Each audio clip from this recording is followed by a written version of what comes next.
Welcome back to California Cooking.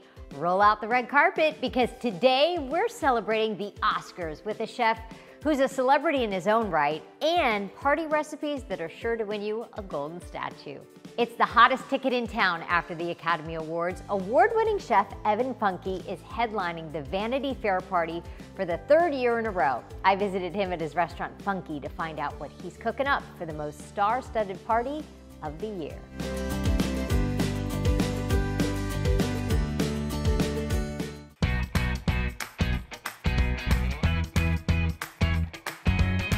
Evan, so good to see you. Good to see you. What a beautiful restaurant. She's pretty. She is pretty. And I mean, the fact that we're talking about the Oscars, you just said something that made me think how food and entertainment and all of it, you said this is theater. It's not just about serving food. Absolutely. Well, I think more and more people want to be swept away out of their daily lives. And what better place than Funke in Beverly Hills to do that. I love that you said that too. You really think about a lot of stuff. It's not just, I make good food. I don't sleep. Yeah. I don't sleep. This does not shut off. Right. No. You just replay it in your head all night long. I never turn the volume off, I just turn it down. There's a lot to think about. I mean, the restaurant is such a multi-faceted thing with people and products and processes and whatnot. I read this and I didn't realize this about you and your family, is that as you're getting ready to basically you're kind of the host du jour of the hottest Oscar night party in town, which is the Vanity Fair party. Your dad is a 3-time Oscar winner. Yes, he is. Tell me more. He was a photographer for Charles Eames for many years and then got into commercials and then eventually did some TV, Battlestar Galactica and whatnot, and then eventually made his way into film. And mostly stuck in the sci-fi realm, special effects, The Abyss, Total Recall '91 was his first Oscar in '91, and then he did a clean sweep for The Lord of the Rings. So, heard of it? Yeah. Did that business ever call you? Did you ever think I'm gonna, be involved in that one day? Well, the hours are very similar. Yes. You know, my dad worked a lot, so I saw that he had a ferocious work ethic, and I think I pulled that from him versus going into that business. But I think I like working in that business on the peripheral. Yeah. You know. Well, you've got your own glamour. You've got you've got a beautiful restaurant right here in the heart of Beverly Hills. There's some glamour to that, isn't there? Yes. Yeah. It is glamour. In this town, celebrities, and I remember reading about Felix, back in the day when it opened. There were A-list celebrities begging to get a table at your restaurant, and I know there are big stars that come in here and want to meet you. I think they're here for the pizza. But you're the hands making the pizza. For me, that clientele is very important to me. I learned a lot from Wolf. I worked with Wolfgang for 6 years, and he was a master of it. And for me, it's about treating them normally. So you've got a big party coming up. Yes. Yeah, now this is the biggest. This is the ticket, I would say, more than the Oscars. People want to go to the Vanity Fair party because the next day, on Monday morning, everybody looks for those photos. It's all about those photos. It's been honestly a great honor to work with Vanity Fair. And when my dad won his first Oscar, they wouldn't let him in. Okay. To the Vanity Not Fair. everybody's invited.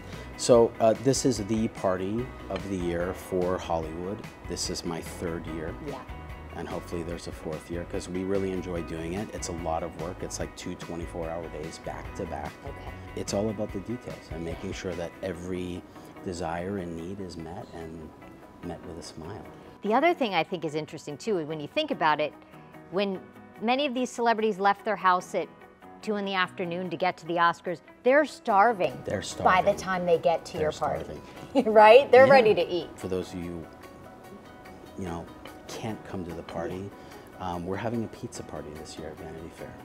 So we're gonna make some pizza so that you at home can make pizza with us. Now, how did you, because some would say, oh, you must have something really fancy for these, people when they show up. But a pizza, who doesn't love a pizza party? If you don't like pizza, I don't want to know you. Exactly, what's wrong with you? Pizza, I think pizza next to pasta is my favorite thing to eat and also to make because you know, dough is an animal. It lives, it breathes, and you have to control it, especially if you're working with wood fire, which is another animal. So I love working the pizza station. Whenever I find a little extra time in any of the restaurants, I find myself over there stretching dough. So it's a fun thing to do for Vanity Fairs, to make pizza. After a couple of glasses of champagne and a gold Oscar in your hand, what's better than a slice of margarita? Do you have a favorite movie this year? Have you had time to watch a movie? Actually, is the bigger Truth be told, I haven't watched a lot of TV this year. I just opened 2 restaurants in the space of 6 months, and I've got another restaurant in Miami at the end of the year. So Tredita in Chicago, we opened this one last year.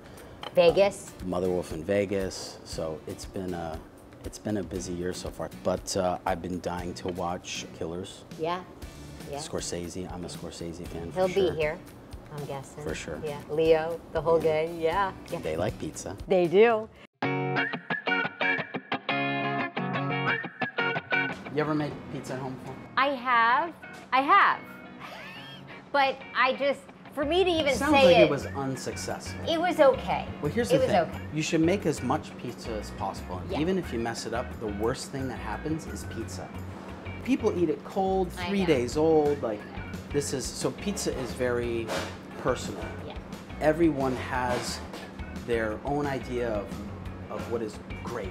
This is Roman style pizza. We do it funky, which is very flat, thin crust, but actually no crust at all.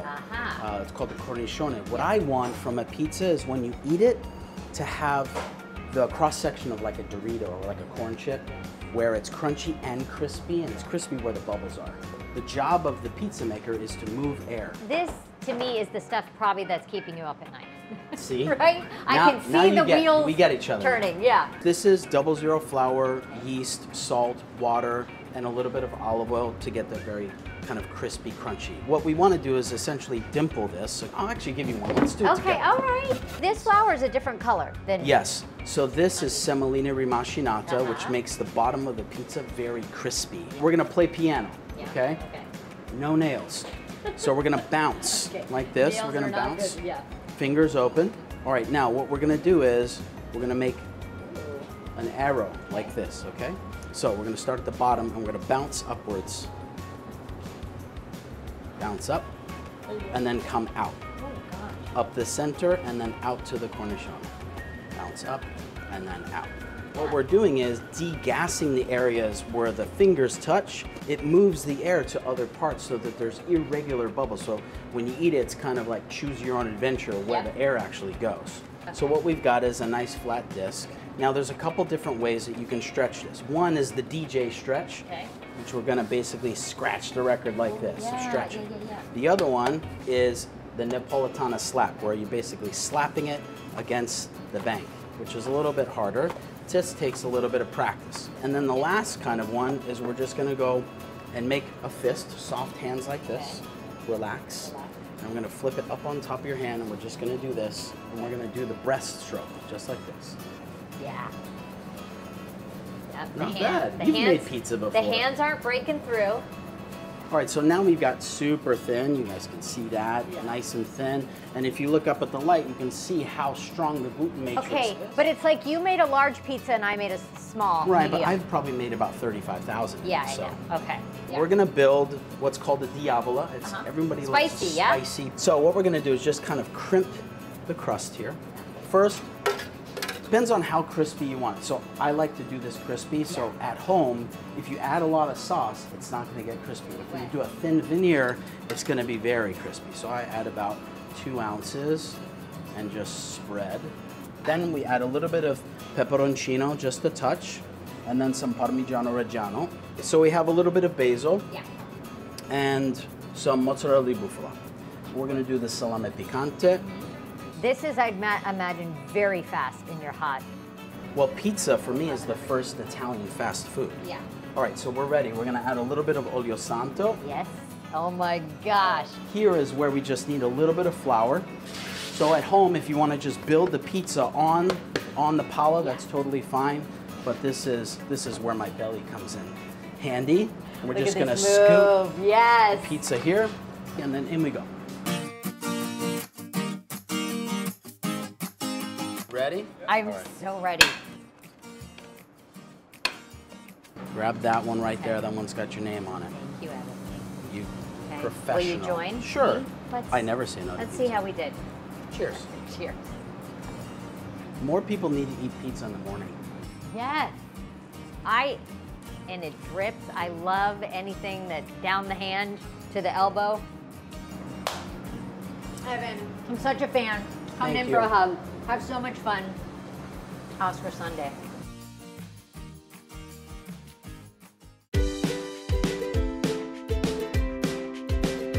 Coming up, party recipes perfect for your Oscar Sunday.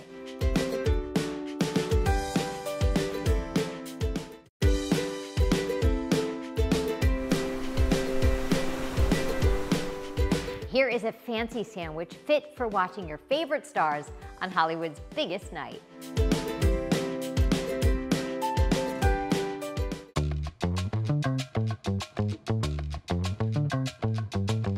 I was thinking of something, when you want to have something a little special that maybe you wouldn't normally have for dinner, crab cakes come to mind. It's that thing that you order at a restaurant, and maybe on occasion, hi Levi, you make crab cakes at home.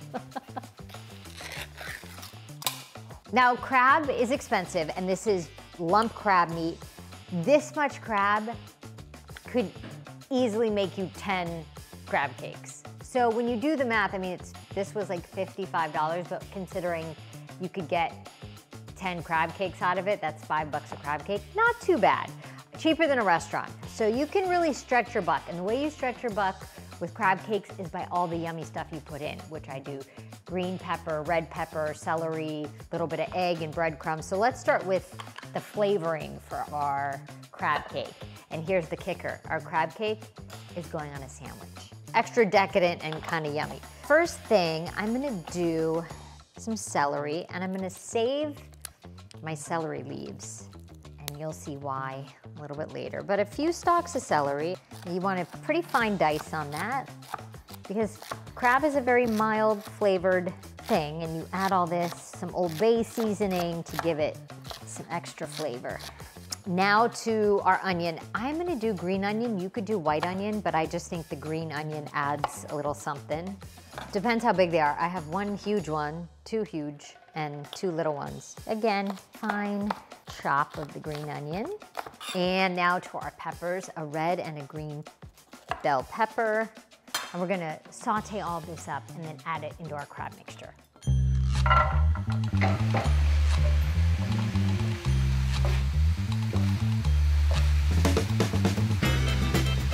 While our veggies cool, we've got our peppers, our onions, celery, garlic. That's just sauteed until it's soft, and a little bit of butter and oil. And then you want those to cool off a little bit before you add them to the crab. While that cools, let's make our kind of tartar remoulade sauce. It's kind of a combination of both sauces. So first thing is mayo, and this is gonna go on top of our crab cake sandwich. So we need a couple tablespoons of mayo, and then as I usually do, I add labneh. I use labneh to cut the mayo. So a little bit of the yogurt, some fresh lemon juice to thin it out a little bit, a few shakes of hot sauce. I happen to have Tabasco here, so a little bit of that. Capers. You can also do relish or pickle. I'm gonna just add them whole. You could chop them. Fresh dill. So even though it's mayo, it's got lemon and fresh herbs, and it just lightens it up. And the yogurt helps with that too. Pinch of salt. I like when the sauce looks a little pink, and I also like just that little bit of sweetness that ketchup provides. Okay, let's stir, see where we're at. Just a little bit of garlic powder, and we're done. And that's gonna go on top of our crab cake. Now to the crab cake. We're gonna make our crab cake. So start with an egg as a binder.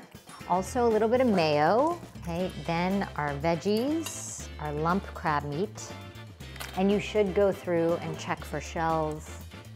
And you wanna drain. If there's liquid in here, you don't want the liquid to go in. I'm gonna mix this all together. And Old Bay. Of course, Old Bay seasoning, which we all know. I like to use panko breadcrumbs. I'm gonna start with about a cup, and you just wanna keep adding until you get a texture where you can form a patty and it kind of holds together. I'm gonna add one more egg. This is kind of where you decide if you have enough of a binder, because you want it to be mostly crab, but you also need it to be a consistency where it can form a patty. So you're just looking for that right consistency. All right, now it's time to make some patties. So I take a big tablespoon. You could do maybe an ice cream scoop if you have that. I'm looking for the size of my English muffin, which is what I'm going to use as my bun. And then you just keep going.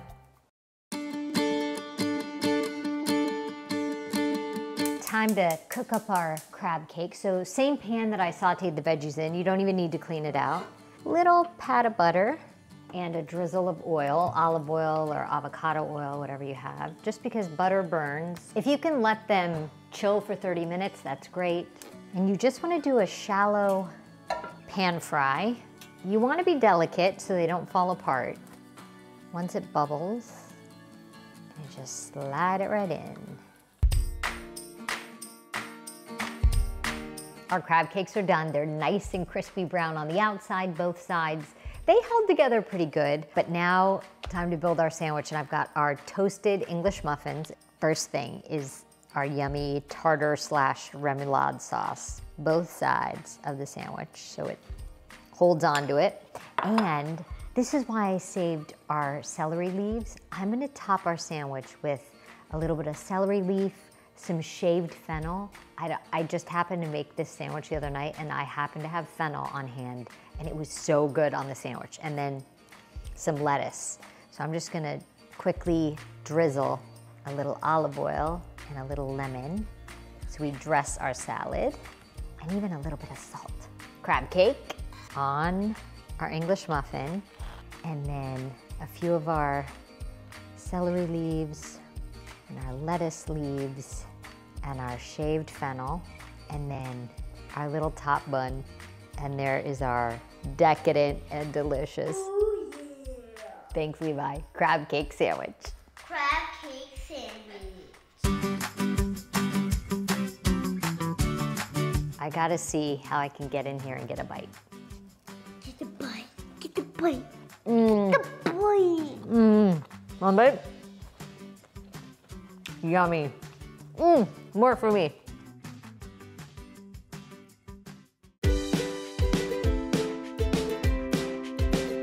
Our Oscar menu, not complete without a good snack. Coming up next, popcorn and a movie is a classic combo, but Levi and I take this popcorn to the next level.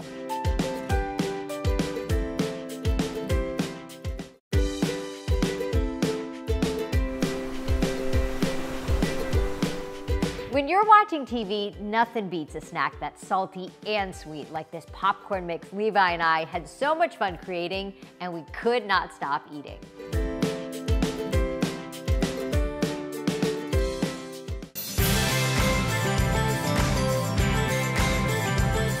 How much do you love when the brand new bag of chips opens up?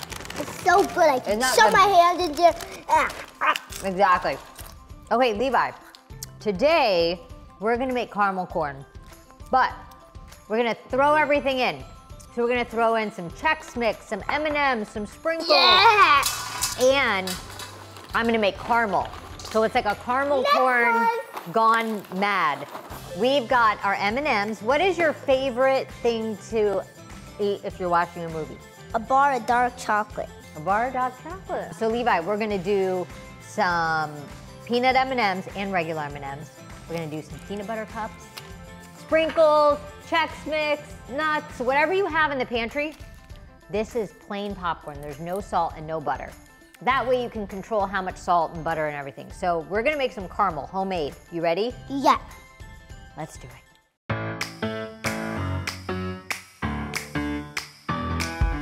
We're gonna make caramel, which I've never done before.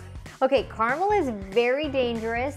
You have to be very careful when making caramel because it's very safe. hot sugar. I've got a cup of water and a cup of sugar. Will you dump, please? Patience, we just wait. We don't stir, we just wait. Okay, Levi, our first attempt at caramel did not work. The butter, there are several ways to make caramel. We did sugar and water. It didn't work. And so now we're gonna try the butter brown sugar approach. How could that possibly go wrong? Butter and brown sugar. All right, so we've got half a cup of butter and then a half a cup of brown sugar.